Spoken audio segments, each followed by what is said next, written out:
There's some books for Ambassador Vijayawat and Liem.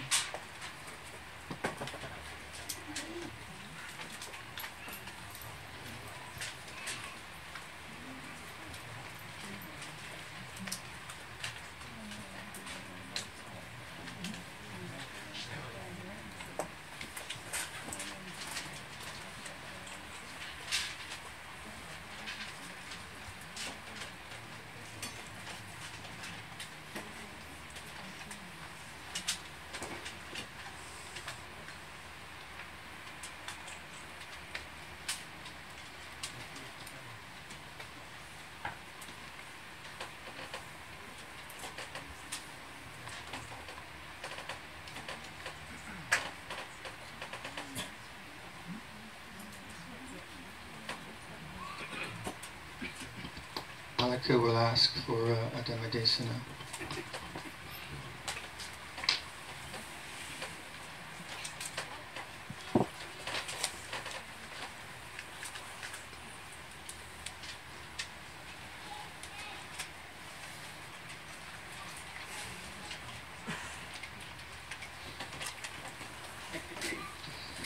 Brahmasalokadipati sahampati tatanjali anadivaramaya sata santida satta parajakka jatika dese tu dhammang anukampimang pajam. The Brahma god Shahampati, Lord of the world, with palms joined in reverence, requested a favor. Beings are here with but little dust in their eyes. Pray, teach the Dhamma out of compassion for them.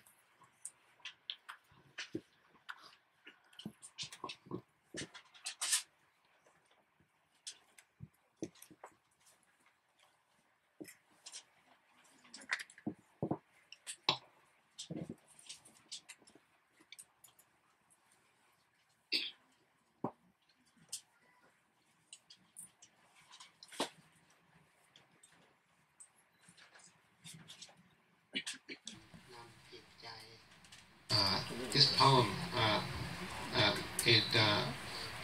speaks of the great opportunity of being born as a human, because one has a greater faculty of wisdom than other beings, and because of that one has the opportunity to develop oneself, and one should take the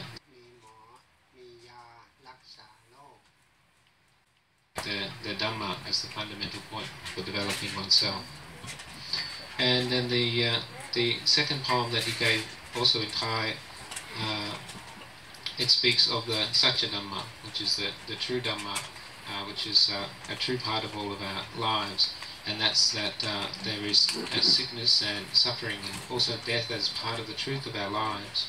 So then when we have medicines through the course of our lives to deal with the sickness of the body, but what should be used to deal with the sickness and suffering of the mind, that's when we should take the Dhamma as our medicine. So Luang Por asked for the opportunity from the senior monks to speak and extended his blessing to all of the lay people gathered here today. Today is the 21st of June, and we've all gathered together for this important occasion. We've made effort to prepare the place, and we've also prepared our minds, established our minds, and put our minds in a good space so that we can make a good determination towards carrying out something good, which will be beneficial. And our coming together in this way, at the very least, provides an opportunity for making contact and establishing a basis for working together in harmony. It points to kindness and sacrifice, that we've all made the effort to come here with good intention in our heart.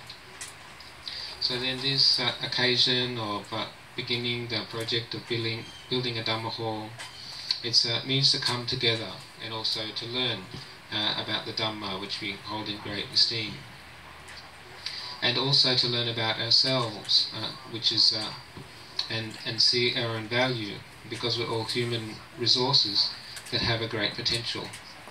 But if that potential is to be realized, then we must adapt ourselves and develop ourselves so that our lives can also be very beneficial for the world.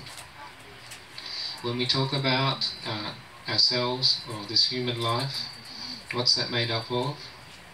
Well, most simply it's made up of the physical aspect and also the mental aspect.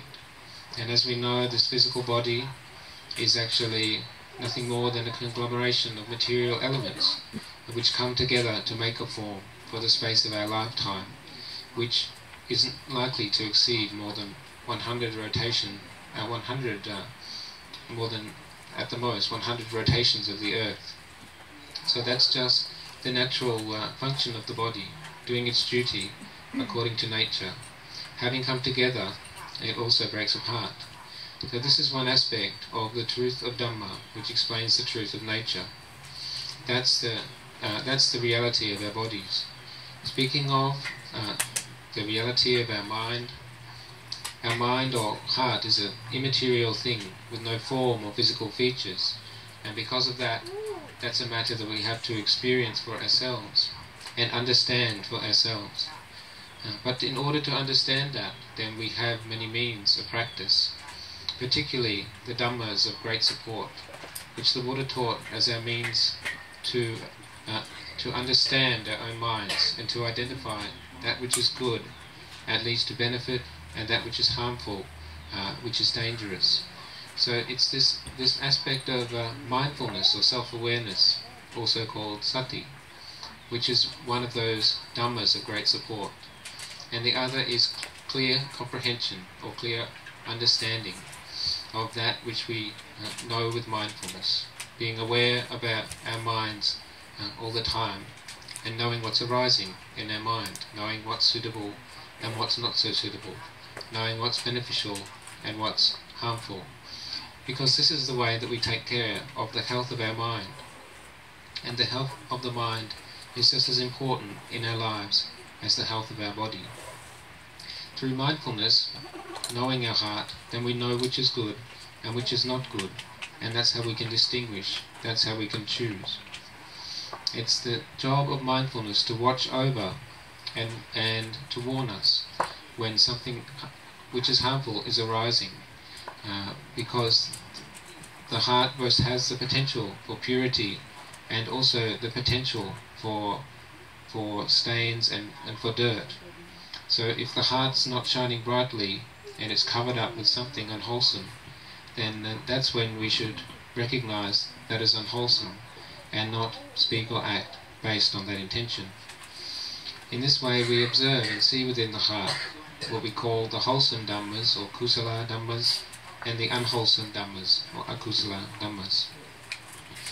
Akusala Dhamma is that which is dangerous, that which is harmful, and it's something which we all know and experience. For example, anger. As we know, if we don't control that anger, don't recognize it within our heart and let go of it, but instead take it up and act upon it, then all of those actions will be the cause for great harm and cause for us losing respect and being rejected from society. Therefore the Buddha taught that we should know these feelings and abandon them, not take up the heavy burden, and especially not to act upon them, but to see all feelings and thoughts within the mind as simply guests which are coming and going, and it's our job to know which ones are the friendly guests, which ones are those relatives that we know well and feel safe with, and which ones are the dangerous thieves and robbers that should be locked out of our house and not allowed to enter. So it's the Dhammas of great support, mindfulness and clear awareness, that keeps us safe from danger. Those wholesome aspects of the heart don't bring danger, but can lead to great benefit. For example, loving kindness, as we may have experienced in our lives, our mother and father taking care of us, and all of that care is what we call metta, or loving kindness. This is a wholesome Dhamma which is beneficial in the world. So therefore, when this arises in the heart, we should make much of it. A kind person is accepted and respected within society as somebody who's a good person, a person with Dhamma in their heart. However, if one is to live in this way, then one must develop oneself in order to become a better and better person, in order to make more and more merit, in order to practice sacrifice and giving until it becomes a natural way of life, and also in order to develop strong principles of morality which one upholds to, whether it's easy or difficult to maintain those good principles. And it's morality which helps us to live free from harm. So this is just taking part of the health of our minds in just the same way as we take care of our bodies. When we're thinking of our own health, we select from all of the foods available and just choose those which are most healthy. In just the same way, when we're taking care of the health of our mind, then we think of wholesome moods and unwholesome moods, and we act only based on the good intentions. So that's the way to live with someone with mindfulness and wisdom, how to live as somebody with the Dhamma in their heart, seeing the danger and the harm in the round of rebirth. Because the danger in our lives doesn't come so much from outside, but it arises from within our heart. If we can recognize that danger, then we can abandon it. And if we can recognize the goodness within our heart, then we can build that up. This is how we educate ourselves. But it's necessary to build up our mindfulness in order to be able to do this effectively. And so we've come together today in a place which is designated as a place for practicing the Dhamma, for learning the Dhamma, and for developing those good qualities, and for developing meditation, letting go of unwholesome qualities, and developing peace. So even though this place is just another part of nature or another surface of the earth, it can still be a place which we use in a very intelligent way, and use in a balanced and non-destructive way. If we use it well, it will last, and it will be beneficial for us. So therefore, we take the lessons from our elders who taught us over the generations how to take care of the health of our bodies, and particularly the health of our mind. And in this way we practice to make our hearts cooler and more mature. We reduce the heat and intoxication that's there in an imbalanced heart. We reduce the danger and the fear that comes in an unbalanced heart. And so it's our practice of Dhamma that leads us this way, leading us in the right direction, leading us to solid ground. And so that's a part of the simile for the ceremony, where we're going to lay down a solid foundation for building a new building. And this hopefully will be a building which is a place for learning, and that learning will also be supplemented by the Sangha, those ordained people who are those human resources with the responsibility of passing on and teaching the Dhamma. It's the way of life of the Sangha which makes this passing on of Dhamma a possibility, because it's the responsibility of the Sangha to practice well, supatipanno, to practice directly, ujupatipanno, and to practice wisely, seeing the danger in samsara, that's nyaya patipanno. And in this way the Sangha is a great treasure for the world, a great field of merit.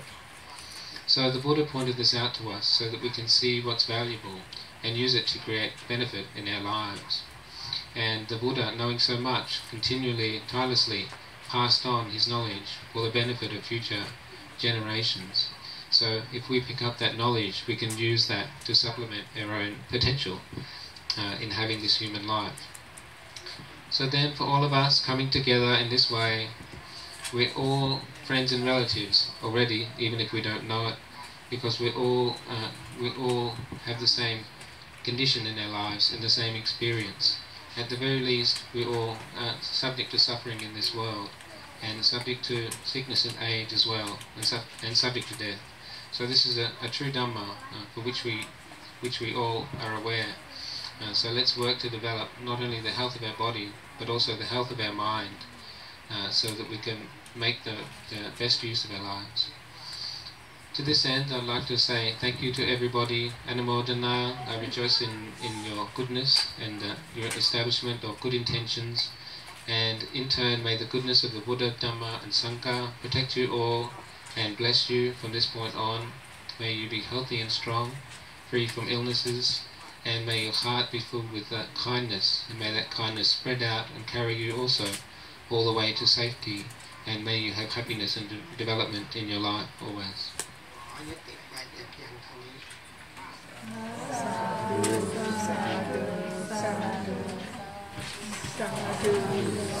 หันจะมายังวะกะกะตาสาธุการังทัตโนเสสาธุสาธุสาธุ